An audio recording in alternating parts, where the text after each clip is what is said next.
Ikaupat nga kapitulo, sa libro nga, Patriarka ug sa mga manalagna. Ang plano sa kaluwasan. Ang pagkahulog sa tao nagpuno sa tibuok langit sa kasakit. Ang kalibutan nga gibuhat sa Dios na daot sa tunglo sa sala, ug gipuy-an sa mga tao nga gipahamtangan sa hukom sa pagkaalaot, ug sa kamatayon. Walay nagpakita nga kalikayan alang kanila nga naglapas sa kasuguan. Mihunong sa ilang mga alawiton sa pagdayeg ang mga manulunda.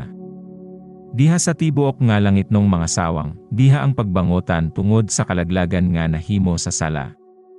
Ang anak sa Dios, ang mahimayaon nga komandanti sa langit, natandog sa kaluoy alang sa nahulog nga kaliwat. Ang iyang kasing-kasing na hinuklog sa dili masukod nga kaluoy, samtang ang mga kasakit misaka sa iyang atubangan. Apan ang Dios nun nga gugma, nagmugna og usa ka plano diin ang tawo natubos. Ang kasugoan nga nalapas nagkinahanglan sa kinabuhi sa makasasala. Diha sa tibuok nga kalibutan dihay usa lamang nga makatagbaw sa iyang mga angkon, alang sa tawo. Tungod kay ang Dios nun nga kasugoan ingon man kabalaan sa Dios mismo, ang usa lamang nga katumbas sa Dios ang makahimo sa pagpasig uli alang sa kalapasan nga nabuhat sa tawo. Walay usa gawas kang Kristo ang makaluwas sa nahulog nga tawo gikan sa tunglo sa kasugoan, ug dadon siya pag-usab ngadto sa pagpahiuyon sa langit. Si Kristo mao ang mokuha nganha sa iyang kaugalingon sa sala, ug sa kaulawan sa sala nga hilabihan ka, makapasilag sa usa ka balaan nga Dios nga kini makapahimulag sa amahan ug sa iyang anak. Si Kristo wala magsapayan nga molusad ngadto sa mga kahiladman sa pagkaalaot aron lamang sa pagluwas sa nalaglag nga kaliwat.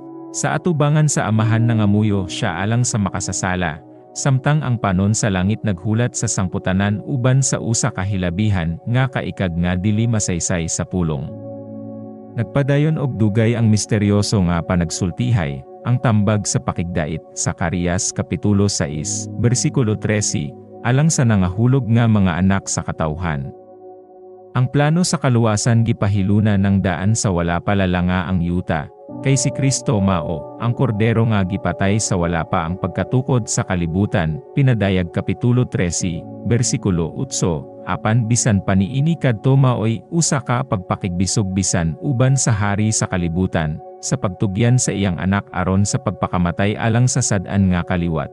Apan, kay gihigugma gayud sa Dios ang kalibutan nga tungod ni ana gihatag niya ang iyang bugtong anak, aron ang tanan nga mosalig kanya dili malaglag kundili may kinabuhing dayon. Juan kapitulo 3, bersikulo 16. O, ang pagkatulog karon sa kaluwasan.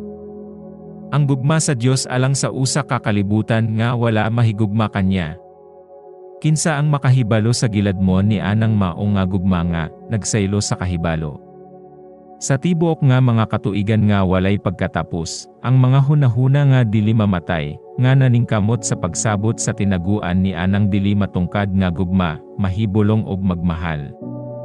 Ang Dios igapaila diha kang Kristo, nga nagpasig uli sa kalibutan ngadto sa iyang kaugalingon.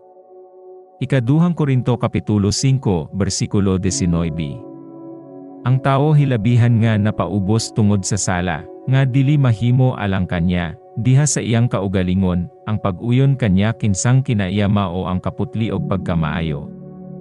Apan si Kristo, tapos niya matubos ang tao gikan sa hukom sa kasugoan, makahatag og Dios nun nga gahom, aron makighiusa sa tawhanon nga paningkamot.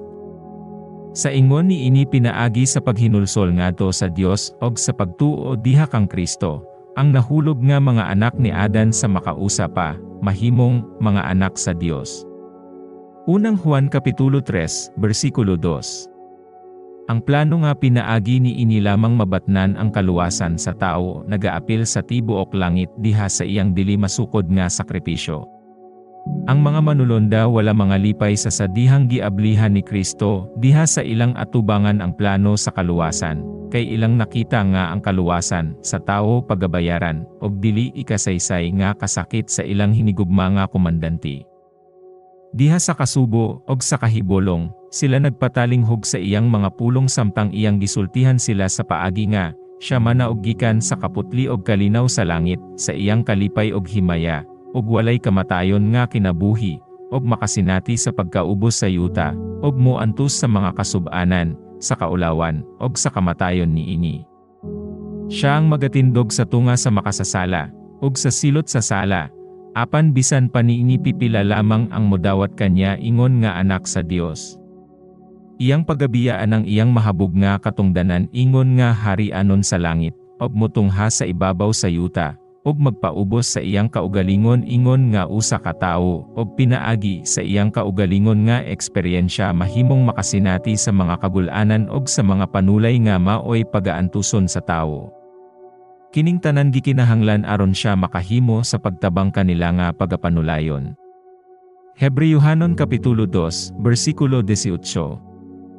Sa diha nga ang iyang tumong ingon nga usa ka magtutudlo matapos na, siya itugyan ngadto sa mga kamot sa mga taong dautan, og pagapasagubangon sa matag-usa nga insulto og pagsakit nga ginhulhog ni Satanas ngadto kanila.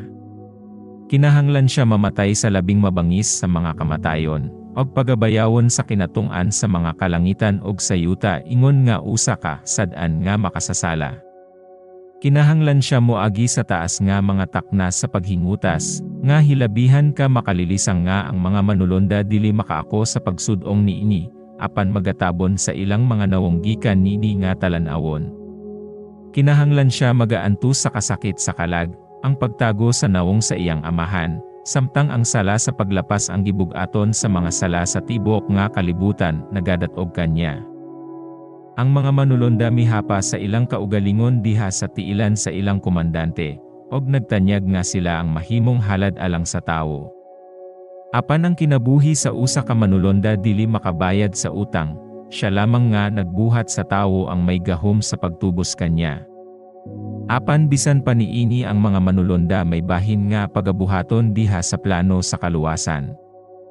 Si Kristo pagahimuon nga ubos og giyutay sa mga manulonda alang sa pag-antus sa kamatayon. Hebreyuhanon Kapitulo 2, versikulo 9. Ingon nga siya magkuha sa bayhon sa tao diha kanya, ang iyang kusog dili tumba sa ilaha, ug sila ang magaalagad kanya, aron sa pagpalig-on og humpay kanya nga anaa sa iyang mga pag-antus. Sila usab mao ang mahimong sulugoon nga mga espiritu, nga gipadala sa pag-alagad alang kanila nga maoy mga manununod sa kaluwasan. Hebreyuhanon Kapitulo 1, versikulo 14.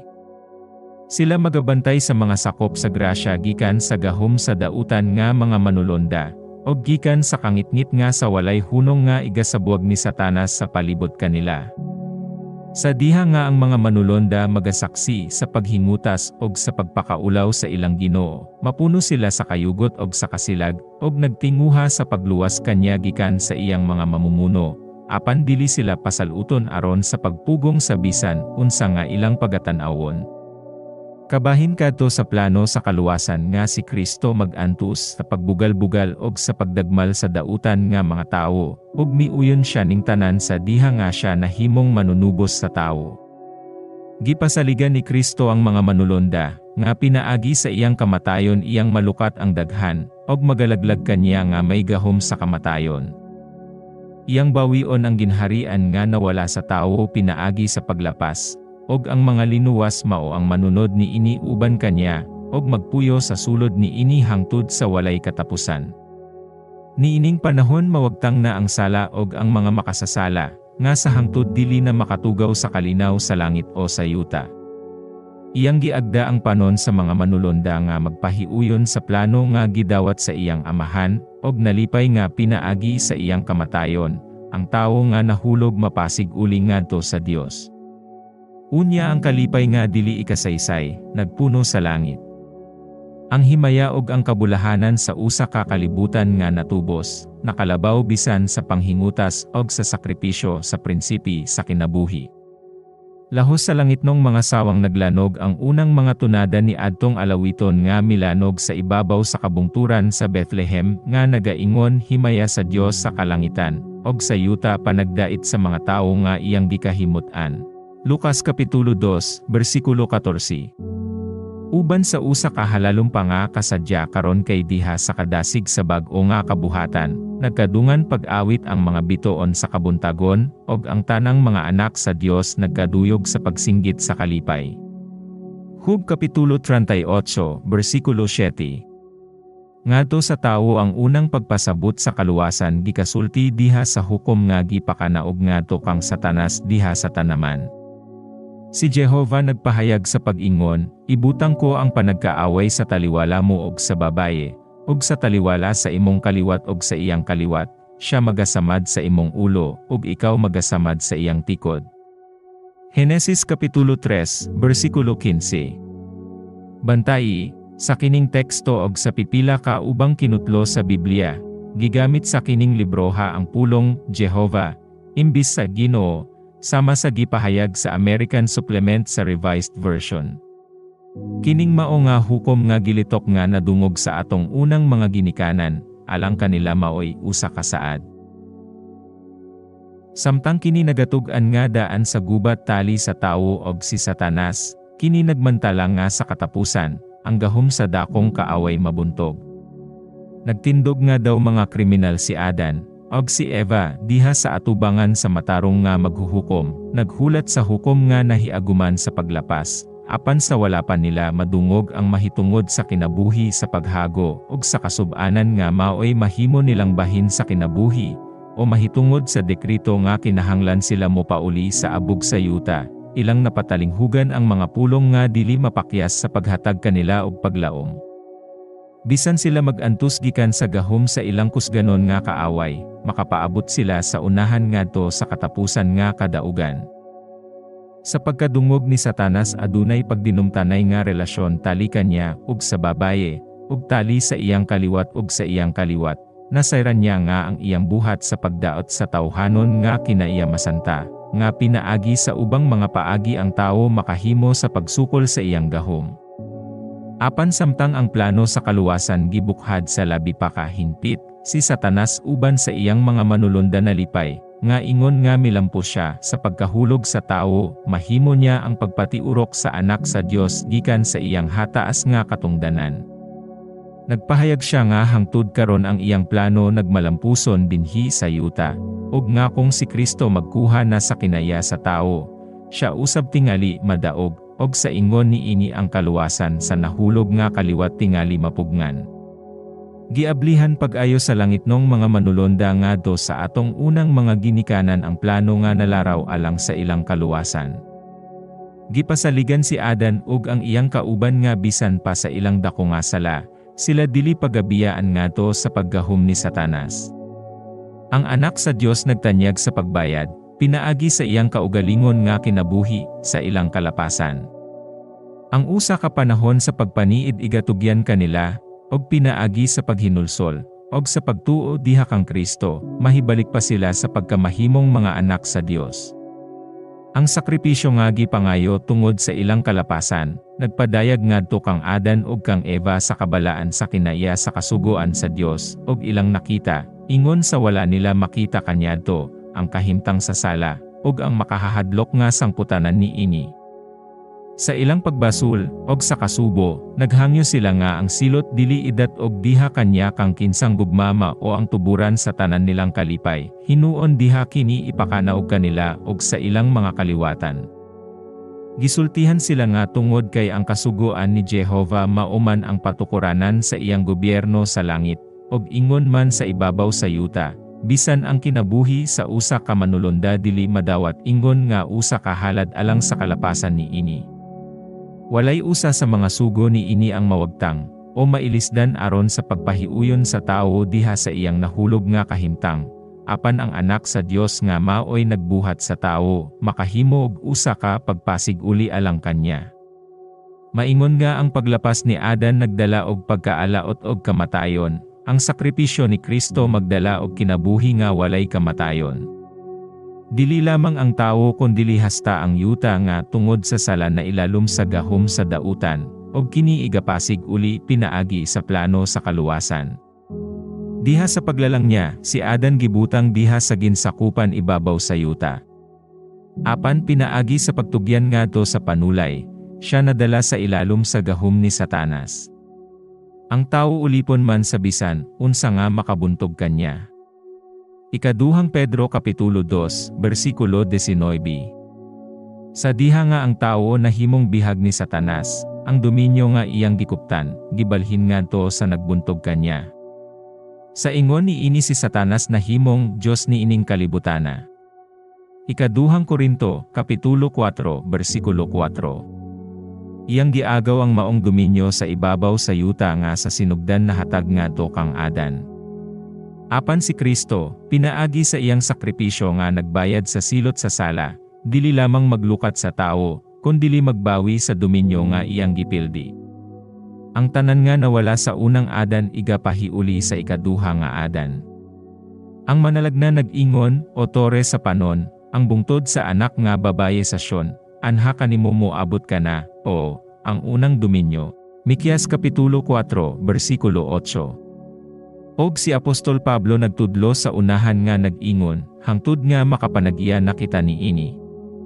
Efeso Kapitulo 1, versikulo 14. Gibuhat sa Dios ang yuta aron mahimong pinuy-anan sa balaan, ug malipayon nga mga tawo. Si Jehovah nag-umol sa yuta, og naghimo ni ini, nga nagtukod ni ini og nagbuhat ni ini nga walay nakawang, nga nag-umol ni ini aron pagapuy-an. Isayas Kapitulo 45, versikulo 18. Kana nga tuyo matuman, sa diha, nga mabag-o pinaagi sa gahom sa Dios, og makalingkawas gikan sa sala, og sa kasub-anan, kini mahimong dayon nga pinuy-anan sa mga linuwas. Ang mga matarong makapanunod sa yuta, og magapuyo sila sa ibabaw ni ini sa walay katapusan. Salmo Kapitulo 37, versikulo 29. Og dito, wala na'y bisan unsang tinunglo, apan dito ang trono sa Dios og sa Kordero, og ang iyang mga ulipon magasimba kanya. Pinadayag Kapitulo 22, versikulo 3. Diha sa iyang pagkawalay sala, si Adan nagpahimulos sa dayag nga pagpakig-uban sa iyang magbubuhat, apan ang sala maoy nakapahimulag sa Dios og sa tao, og ang panghimayad ni Kristo lamang ang makalata sa bung-aw og mapadala ang panalangin o ang kaluwasan gikan sa langit nganhi sa yuta. Naputol gihapon ang tao gikan sa diretsyo nga pagduol ngadto sa iyang magbubuhat, apan ang Dios makapakigsulti kanya pinaagi kang Kristo og sa mga manulunda. Sa ingon ni ini napadayag ngadto kang Adan ang hinungdanong mga hitabo sa kasaysayan sa katawhan, gikan sa panahon sa pagpahibalo sa Dios non nga hukom didto sa Eden, ngadto sa lunop, ug ngadto sa unahan, ngadto sa unang pag-anhi sa anak sa Dios. Siya gipakitaan nga samtang ang paghalad ni Kristo igo na nga makaluwas sa tibuok nga kalibutan, daghan ang mopili sa usa ka kinabuhi sa sala inay sa paghinulsol og sa pagkamatinumanon.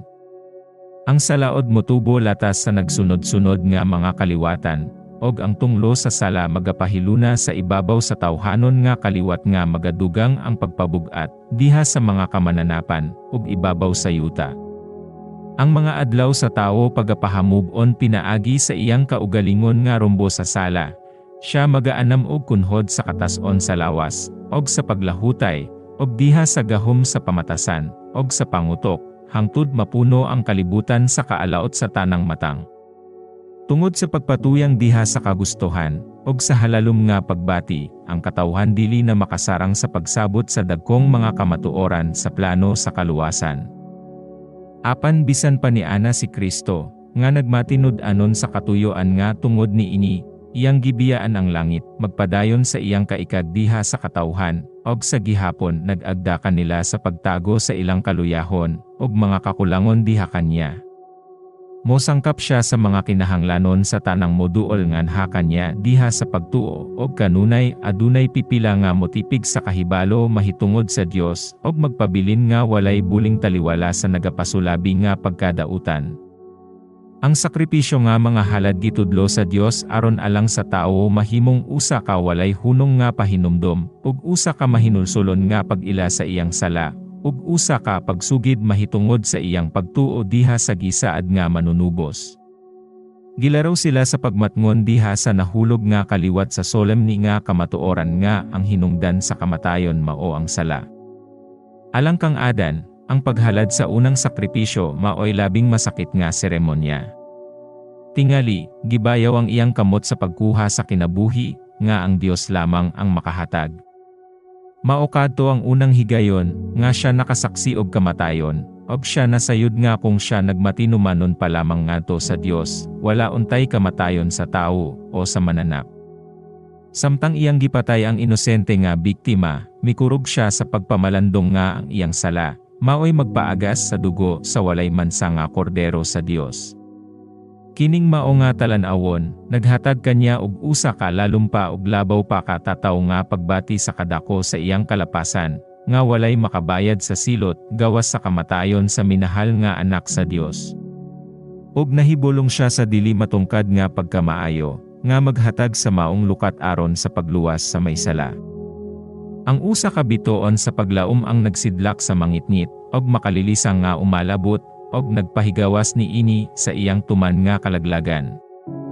Apan ang plano sa kaluwasan may halapad pa, og lalong pa nga katuyoan kay sa kaluwasan sa tao.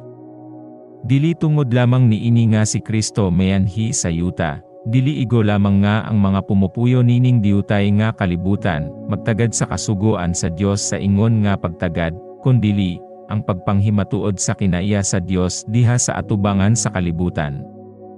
Nganhi niining sangputanan sa iyang dako nga sakripisyo, sa iyang impluensya diha sa mga tawo nga maalamon sa ubang mga kalibutan, ingon man diha sa tawo ang manluluwas naglantaw sa unahan sa diha nga sa dayon sa paglansang niya sa krus, siya mingon.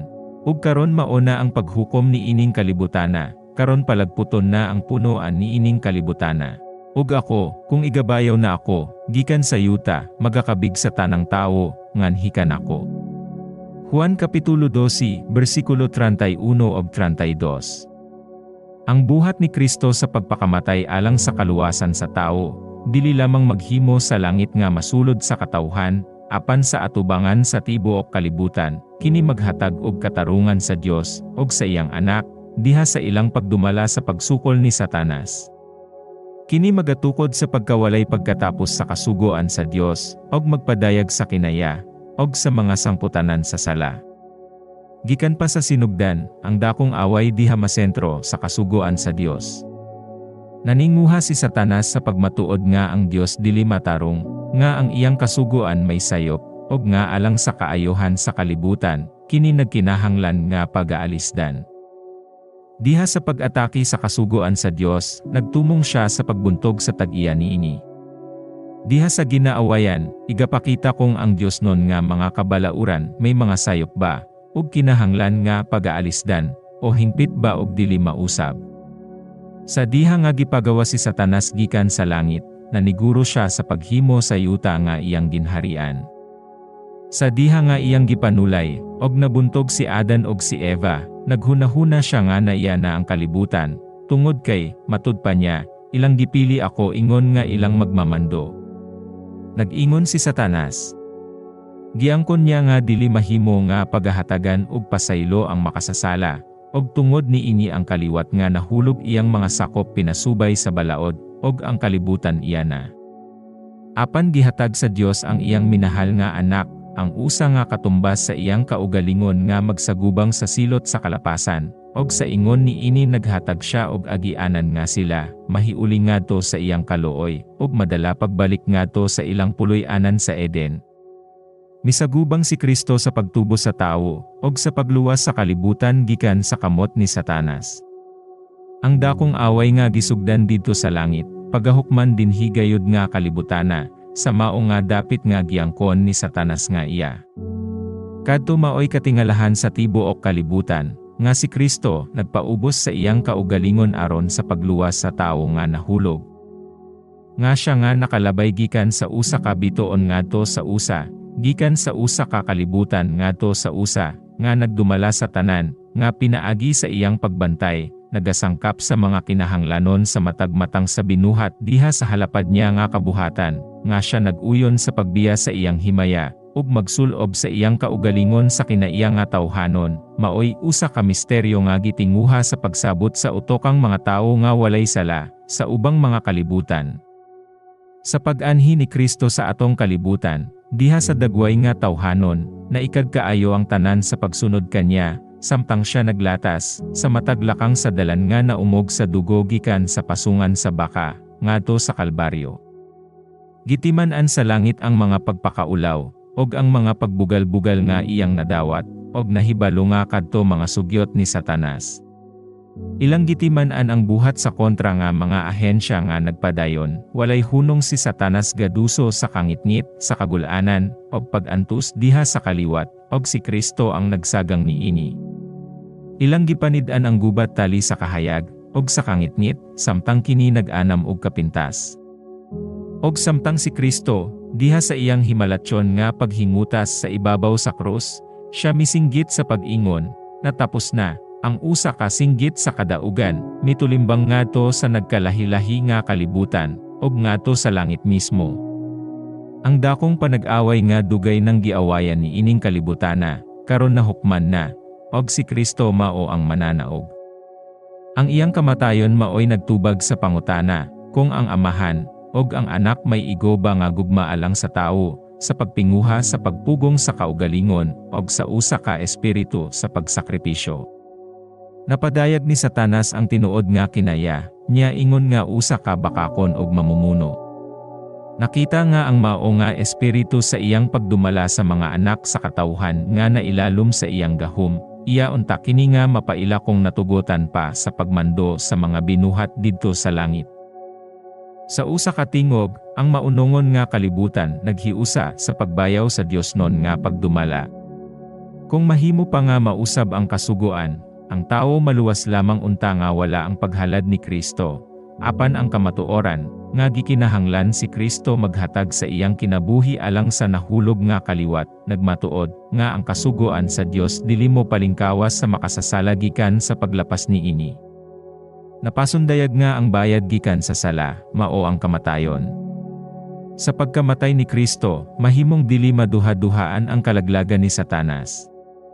Apan kung nawagtang pa ang kasuguan didto sa krus, ingon sa gipangangkon sa kadaghanan, nan ang paghingutas, og ang kamatayon sa minahal nga anak sa Dios, giantos lamang sa paghatag kang Satanas sa iyang gipangayo, unya ang prinsipe sa dautan moda og unta, og ang iyang mga sumbong batok sa Dios non nga pangagamhanan madawat.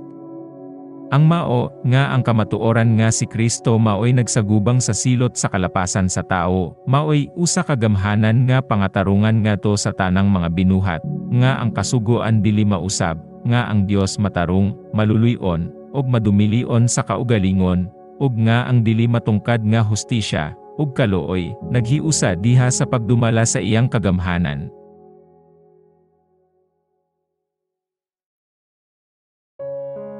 Salamat sa pagpamalandong. Ayaw kalimti og like, share, og subscribe alang sa dugang nga mga espiritu sa tagna, nga mga audiobook.